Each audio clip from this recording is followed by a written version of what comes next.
Hello, dear foodie friends, and welcome to Kitchen Chat. This is your host, Margaret McSweeney, and I'm so glad you're joining me today for this taste of luxury, history, and hospitality at the Beverly Wilshire Hotel.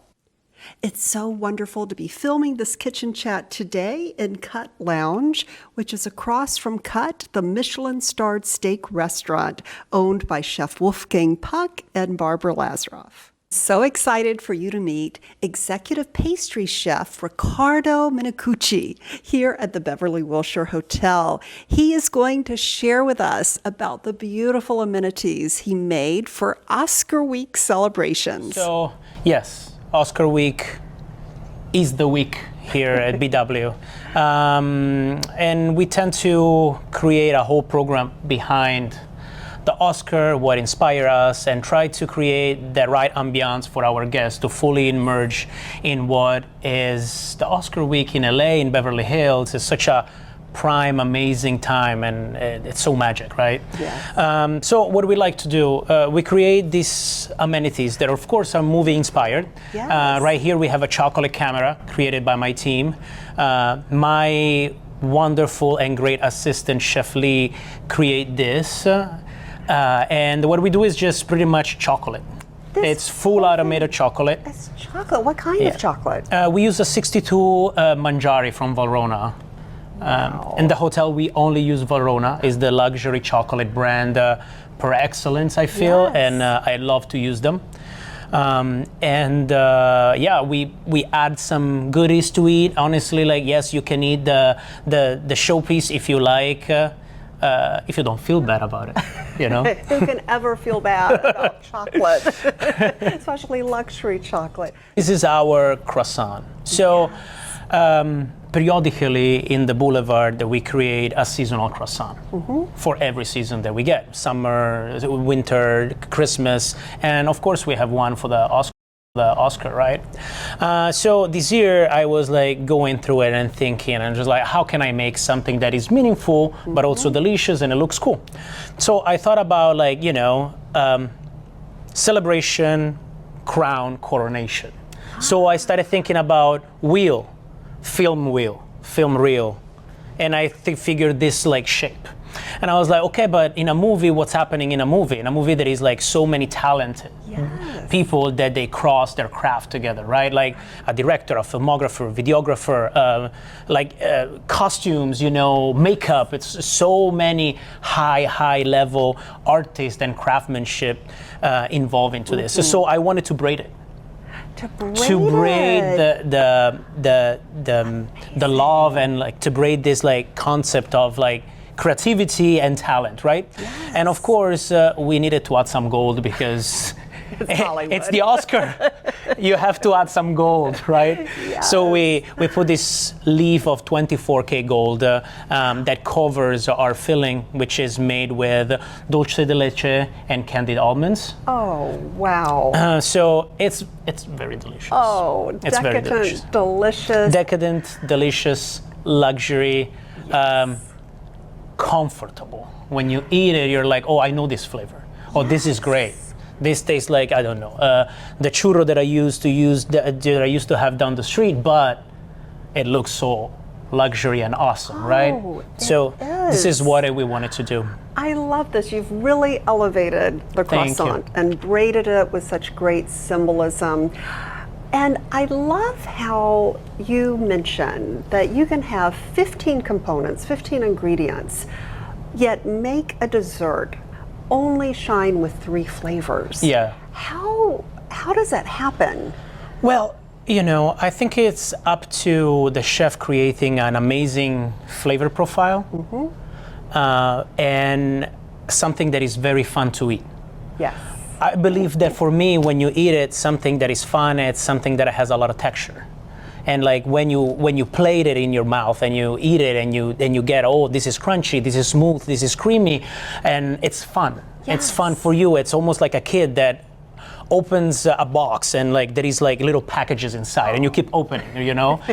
So I wanted to create something that it's easy to understand for everybody on a flavor profiles. That's why I don't like to have desserts that are like overly complicated in the flavor combination. Yes. So therefore, I think, you know, vanilla, chocolate, and strawberries, it's something that everybody knows how it tastes, but you can make it look really cool.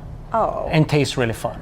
And yes, I will make sure there's a photo of this. This is just gorgeous, just gorgeous. So tell us about your pastry background. You grew up in Florence? Yep. Is that right? How did you get into pastry, the pastry industry, and how did you end up here at the Four Seasons, Beverly Wilshire? It's been a journey. I was born and raised in Florence, and my background is in the graphic arts. I wanted to become a graphic designer and an interior designer. Yes. My father and my sister are fashion designers. In Florence, it's the leather city, so there are like amazing, I learned the craftsmanship through them. So at some point, while I was going to college, I started working. I was like, okay, I just need to pay my bills, kind of like I want to be a little bit more independent. And I'm like, I'm studying all day where I can work. I can work in a probably pastry shop early in the morning. So I started working in a boutique pastry shop in Florence, literally starting from zero. Wow. From zero. I never done culinary school. I never done anything like that. Starting from zero, and after 6 months, I had a conversation with my father, and I told him, like, and he asked me, like, so I see you happy, like, how is everything? And he's like, I want to finish my study, but when I go to work and I come back home, I'm not tired. I'm just excited. So he's like, okay, you might have found like your true vocation, right? So I finished, I got graduated, and I was like, I just want to be a pastry chef. Therefore, I started working in fine dining because I thought that the plated desserts was the one that you truly could express your artistic talent. Like, you know, and in Michelin star restaurant, the pastry chef are pretty much like designers. They could create something that you look at it and you're like, oh, wow. What is this? It looks like a dream, right? So I started working in fine dining, and at the age of 23, I wanted to move, and I was like, you know, I want to experience another country. I want to learn English. I did not speak a word of English, and I moved to San Francisco, where back then it was kind of like the Michelin star Mecca. Yes. You know, in 2012, Michelin star was very strong over there. So I remember I moved, I did Valentine's Day at the pastry shop and the restaurant, moved to San Francisco on the 15th. On the 20th, I was working for a 1 Michelin star restaurant in San Francisco. Not set up, nothing. The luckiest person on the planet. Amazing. Yeah. Amazing. And I became the executive pastry chef for Acquerello for 7 years. Wow. After 2 years, we got 2 Michelin star. So it was a lot of work, very hard work, but it was good. It was very fun. I still enjoy and cherish those moments. But after 7 years, I was like, what's my next thing? Sure. I'm kind of getting bored. I feel like, you know, I'm on cruise control, you know? Right. And after a long conversation with the chef that I worked for, Suzette Gresham, she's like, I think you really need to look at to a hotel because you are too closed in a restaurant. You need to do more. Yes. You have capability to do more. So I started like envisioning the idea of working for a hotel. I applied for Four Seasons, and Maui contacted me. And Beautiful property there, I might add. one of the most beautiful properties that the company has, and probably the busiest. I got hired as an assistant executive pastry chef in Maui on Thanksgiving Day. That's something that you want to be thankful for. Yes, that's true. And in April, I became their executive pastry chef. So a few months after, I got promoted, and I stayed there all the way after COVID. And after I came to BW, and it's been 2.5 years now. Oh, that is outstanding. I love how you have found your joy, and I want to encourage anyone out there who's feeling stuck, just follow your joy. Yeah. You came home happy, realized this was the path that you wanted to pursue, and then realized when it was time for a change. So you just keep on growing, and I know you like to stay curious. Absolutely. I read that about you, and also very scientific. I love how you blend the science of pastry with the creativity. How do you do that? Well, I think that comes from the influences through my career. Working in fine dining, especially in the early 2000s, you had a heavy influence of Spanish chefs like Ferran Adrià, Paco Torreblanca, and all these amazing chefs that they were pioneering the molecular cuisine, right? So like all the chefs back then, they started looking at cooking on a very scientific level, very specific. And I found it exceptionally fascinating. So the more I was spending time doing pastry, the more my approach was like, okay, but if this recipe says I need, 100 grams of cream, I know that cream is made with 35% of fat. What if I change this fat in something else and I sub the liquid in something else? And so I started working that way, and after a lot of failures, I figured it out also. It's trial and error, but you figure it out how to create that equation, and you can manipulate the recipes, and that is you feel like you have no limits at that point. Okay, I just need to apply myself, but I can do it. And it's really fun. Oh, I love that.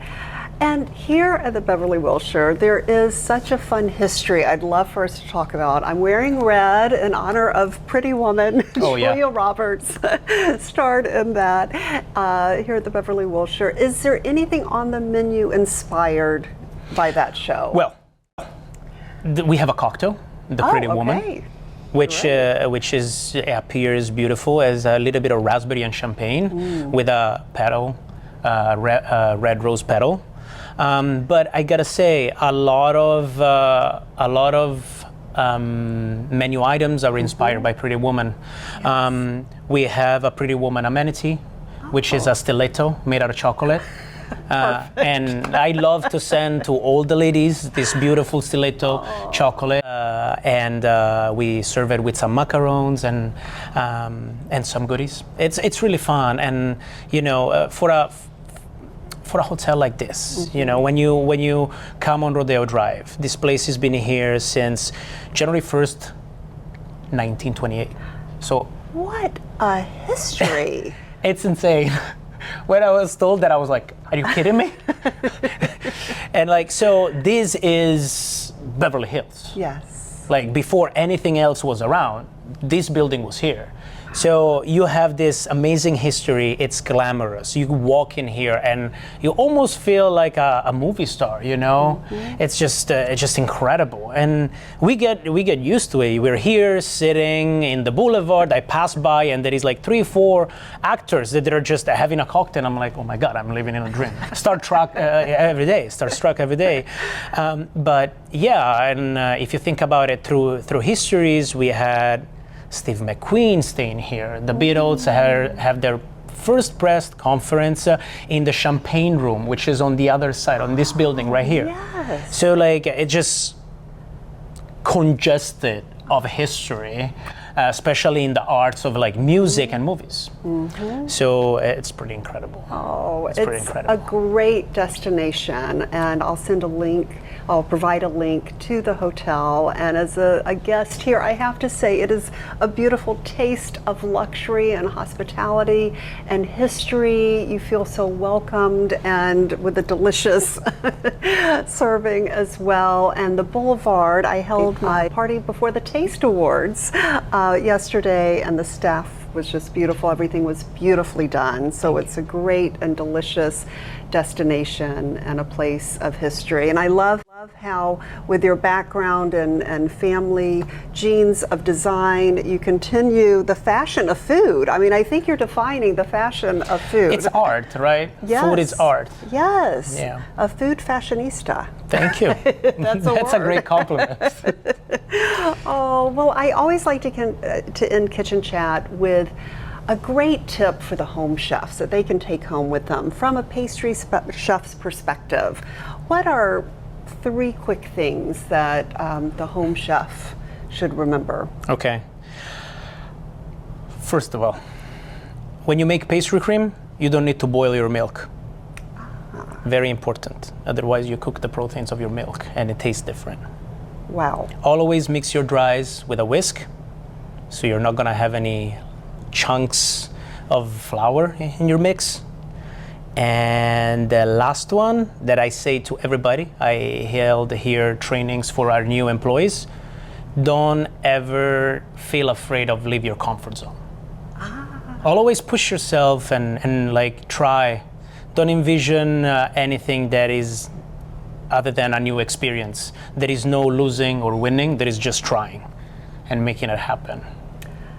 Great life advice for outside of the kitchen as well. Thank you so much, You're Riccardo, welcome. for being on Kitchen Chat. Many thanks to the Beverly Wilshire Hotel as well. And thank you, dear foodie friends, for continuing to join me on this delicious journey. And always remember to take a moment and savor the day. Thanks again for joining me today for Kitchen Chat, a taste of luxury, history, and hospitality. For more information about Beverly Wilshire, a Four Seasons hotel, please visit fourseasons.com and please visit me at kitchenchat.info.